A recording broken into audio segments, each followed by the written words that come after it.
আসসালামু আলাইকুম ওয়া রাহমাতুল্লাহি ওয়া বারাকাতুহু।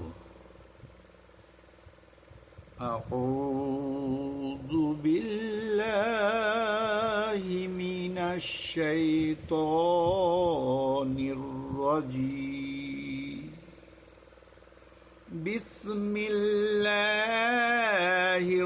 রাহমানির রাহিম।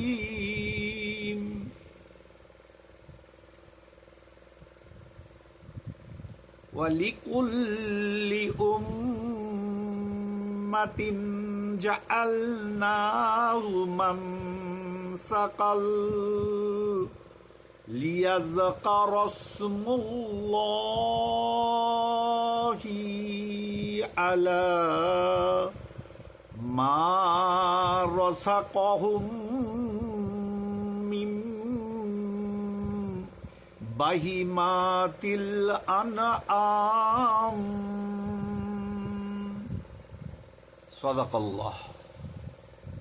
সাদাকাল্লাহুল আযীম ওয়া সাদাকা রাসূলুহুন নবিয়ুল কারীম। আল্লাহ পাক সূরা হাজের 63 নম্বর আয়াতে কোরবানির হুকুমের কথা বলেছেন। কি বলছেন? ওয়া লিকুল্লি উম্মাতিন, সমস্ত উম্মাতদের জন্য। লিকুল্লি উম্মাতিন, সমস্ত উম্মাতের জন্য। ওয়ালিকুল্লি উম্মাতিন জাআলনাহু মানসাকাল লিয়াযকারু ইসমাল্লাহি। মানসাকাল লিয়াযকারু ইসমাল্লাহি, ওই নির্দিষ্ট দিনে লিয়াযকারু ইসমাল্লাহি আলা মা রাযাকাহুম। আল্লাহ তোমাকে রেজেক হিসাবে যে আলা মা রাযাকাহুম মিন বাহিমাতিল আনআম, তোমাকে যে গৃহপালিত চতুষ্পদ জন্তু দিয়েছেন। বাহিমাতিল মানে গৃহপালিত, আনআম মানে চতুষ্পদ জন্তু। যে গৃহপালিত চতুষ্পদ জন্তু দিয়েছেন তার থেকে তুমি আল্লাহর উদ্দেশ্যে উৎসর্গীকৃত করো ওই প্রাণীকে। এরই নাম কোরবানি। কোরবানি কথাটার অর্থ ইংরেজিতে বলা হয় ডেডিকেশন। ডেডিকেশন মানে আত্মত্যাগ। এখন এই আত্মত্যাগটা কোত্থেকে এলো? না, হযরত ইব্রাহিম আলাইহিস সালামের উপরে হুকুম হয়েছিল তোমার প্রিয়তম জিনিস আল্লাহর রাহে দান করো। ইব্রাহিম আলাইহিস সালাম আমার প্রিয়তম জিনিস কি হতে পারে ভাবছেন। ভাবতে ভাবতে 100 উট কুরবানি দিয়ে দিলেন। আল্লাহ পাক বললেন আমি সন্তুষ্ট নই, তোমার প্রিয়তম জিনিস দান করো। 100 গরু দিয়ে দিলেন, 100 খাসি দিয়ে দিলেন। আল্লাহ পাক বলছেন আমি সন্তুষ্ট নই, তোমার প্রিয়তম জিনিস দান করো। তখন বলছে আল্লাহ পাককে জিজ্ঞাসা করছে তাহলে কাকে? না, তখন স্বপ্নাদেশে বোঝা গেল যে তার সন্তানকে কোরবানি দিতে বলছে আল্লাহ। ইব্রাহিম আলাইহিস সালাম অত্যন্ত হতমম্ব হয়ে গেলেন।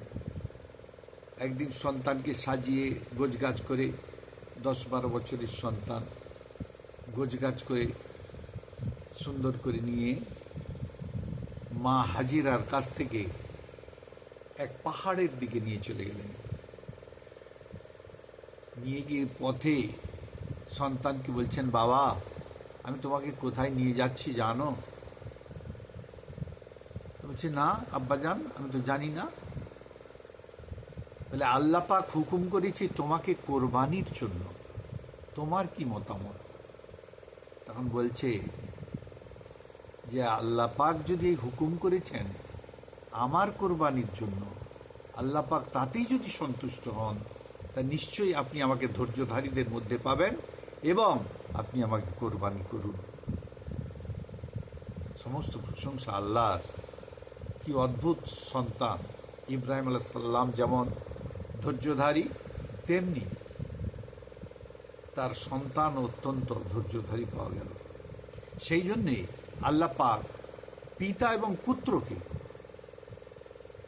একই দিনে নবুয়ত দান করেছিলেন। দুইজনকে ধৈর্যধারী পাওয়ার জন্য পিতা এবং পুত্র দুইজনকে একসাথে আল্লাহ পাক নবুয়ত দান করেছিলেন। তো কোরবানির ঘটনা আপনারা সকলেই জানেন। সেই ঘটনাটা হলো যে কোরবানির জায়গায় একটা দুম্বা এসে হাজির হলো, দুম্বাটা কোরবানি হয়ে গেল।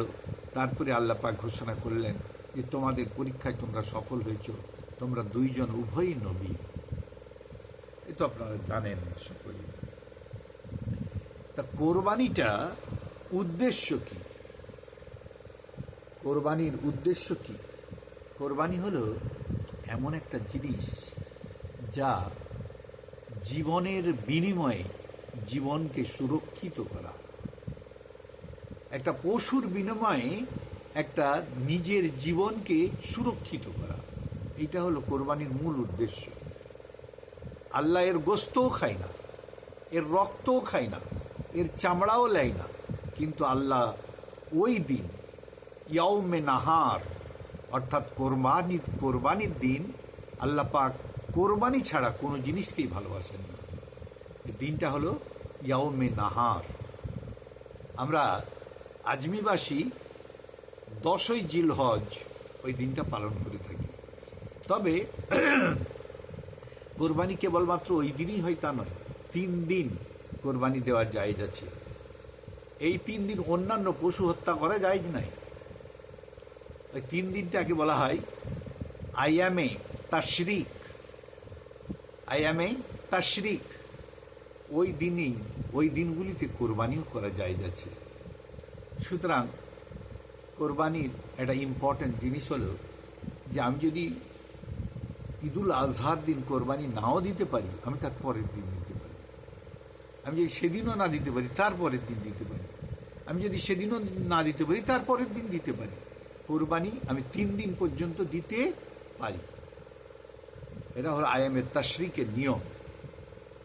আর কোরবানির ফলাফল কি না, কোরবানির পশুকে যদি যত্নের সাথে প্রতিপালন করে সন্তানের মতো, কারণ আল্লাহ পাক কাকে হুকুম দিয়েছিলেন কোরবানি করতে? সন্তানকে। সন্তানের মতো প্রতিপালন করতে হবে কোরবানিকে। আজকে কিনে নিয়ে এলাম, এসে গা ধুয়ে হালাল করে দিলাম, এই কোরবানি আল্লাহর কাছে অতটা সন্তুষ্টি নয়। তবে হ্যাঁ, কিছু ক্ষেত্রে ওজোরে এরকম ঘটনা হয়ে থাকে। শহর বাজারে যারা কোরবানি দেয় তখন তাদেরকে ওইভাবেই কিনে এনে চট করে কোরবানি দিতে, রাখার জায়গা নাই, থাকার জায়গা নাই, নিজেদেরই থাকা ঠিক মতো সংকুলান হয় না, আবার কোরবানির পশু কোথায় রাখবে? সেক্ষেত্রে ওজোর আল্লাহ পাক মেনে নিতে পারেন।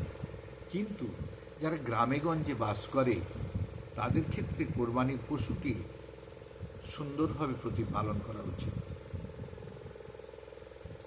কোরবানি সম্পর্কে আল্লাহ রসুল পাকের একটি হাদিস হলো, আল্লাহ রসুল পাক একবার কোরবানি দিলেন। সেই কোরবানিতে তিনি নবী হিসাবে বললেন যে এই কোরবানিটা আমার যত উম্মত এসেছে, যত উম্মত উপস্থিত আছে, যত উম্মত আসবে, তাদের সকলের নামে আমি কোরবানি করলাম। আল্লাহ রসুল পাক আমাদেরকে কত ভালোবাসেন। তিনি জীবিত অবস্থায় সমস্ত উম্মতদের জন্য কোনো বাছাবাছি নাই, স্ত্রী পুরুষ নারী শিশু আবাল বৃদ্ধ বনিতা কাউকেই তিনি ছাড়েননি।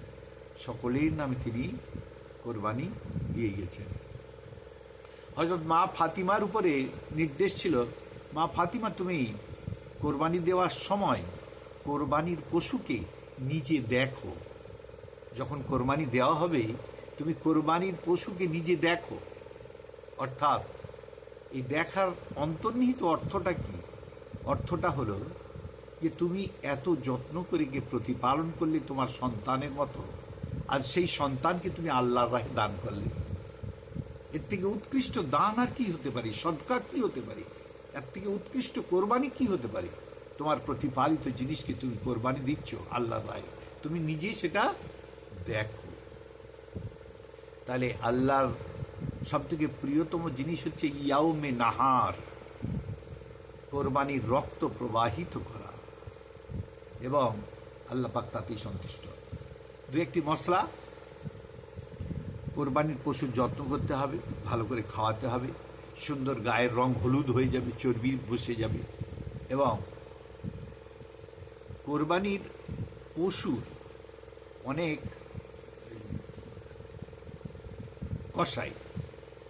কসাইদের সাথে চামড়ার দামাদামি করবেন না। চামড়ার দাম কখন করবেন? যখন পশু হালাল করার পর নিথর হয়ে গেছে বডিতে, আর নার্ভাস সিস্টেমের অর্থাৎ স্নায়ুতন্ত্রের কাঁপুনিও পর্যন্ত নাই, একবারে বডি নিথর হয়ে গেছে, সেই সময় আপনি পশুর চামড়ার দাম করবেন। আর পশুর চামড়ার যে মূল্যটা, সেটা সম্পূর্ণ দরিদ্রদের হাতে তুলে দেবেন। আর গোস্ত বন্টনের নিয়ম একটু বৃহৎ আছে, আমি পরবর্তী ভিডিওতে বলবো। তার আগে এই কোরবানির দিনের কয়েকটি কথা, এবং কোরবানির যে 10 দিন, মানে কোরবানির চাঁদ থেকে 10 দিন, মানে 10ই জিলহজ পর্যন্ত, পয়লা জিলহজ থেকে যারা পারবেন একটানা রোজা রাখবেন। আর যারা না পারবেন তারা কোরবানির আগের দিন, মানে 9 জিলহজ রোজা রাখবেন। 9 জিলহজ রোজা রাখবেন। আল্লাহর নবী সারা জীবনে দুটি জিনিস কখনো কাজা করেননি। সে দুটি জিনিস হলো ওই 9 জিলহজ রোজা রাখা আর ফজরের 2 রাকাত সুন্নত নামাজের আগে, ফরজ নামাজের আগে ফজরের 2 রাকাত সুন্নত নামাজ কখনো তিনি কাজা করতেন না। সুতরাং এই দুটো জিনিসের পরেও একটু গুরুত্ব দিবেন, যে এই কোরবানির ওই আপনার 9 জিলহজের রোজাটা এবং 2 রাকাত ফজরের ফরজ সুন্নত নামাজ। তারপর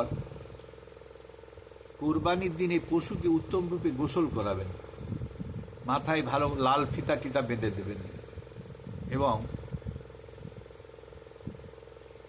গোসল করে নিজেও গোসল করবেন। তারপরে ঈদুল আজহার দিন কিছু খাবেন না, যতক্ষণ না পর্যন্ত কোরবানির গোশত রান্না হয় ততক্ষণ পর্যন্ত ক্ষুধার্ত অবস্থায় রোজার মতো থাকবেন। রোজা রাখা হারাম, কিন্তু ওই কোরবানির গোশত দিয়ে ইফতার, সেই জন্য অপেক্ষা করবেন, এটা উত্তম।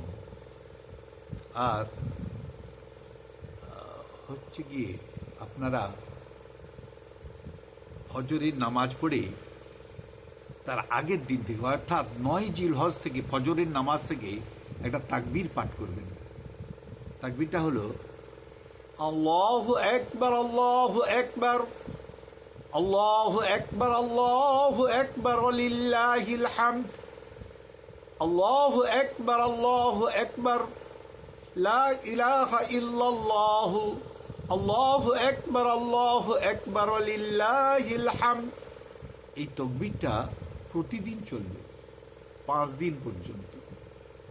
5 দিন পর্যন্ত প্রতি ফরজ নামাজের শেষে 3 বার 5 বার করে পাঠ করবেন। এই তাকবীরটা আল্লাহর বড়ত্ব, আল্লাহর মহত্ব, আল্লাহর গুরুত্ব প্রকাশ করে। সুতরাং এই তাকবীরটির উপরে অবশ্যই আমল করবেন। একে বলা হয় আরবিতে তাশরিকে তাকবীর। তাশরিকে তাকবীর, এটি পড়া ওয়াজিব, না পড়লে গুনাহ হয়। তাশরিকে তাকবীর না পড়লে গুনাহ হয়। ঈদুল আজহার আগের দিন থেকে শুরু হবে এবং 5 দিন পর্যন্ত চলবে, আসর বেলা পর্যন্ত। তাশরিকে তাকবীর অবশ্যই আমল করবেন। পরবর্তী ভিডিওতে আরো কিছু আসবে। আসসালামু আলাইকুম ওয়া রাহমাতুল্লাহি ওয়া বারাকাতুহু।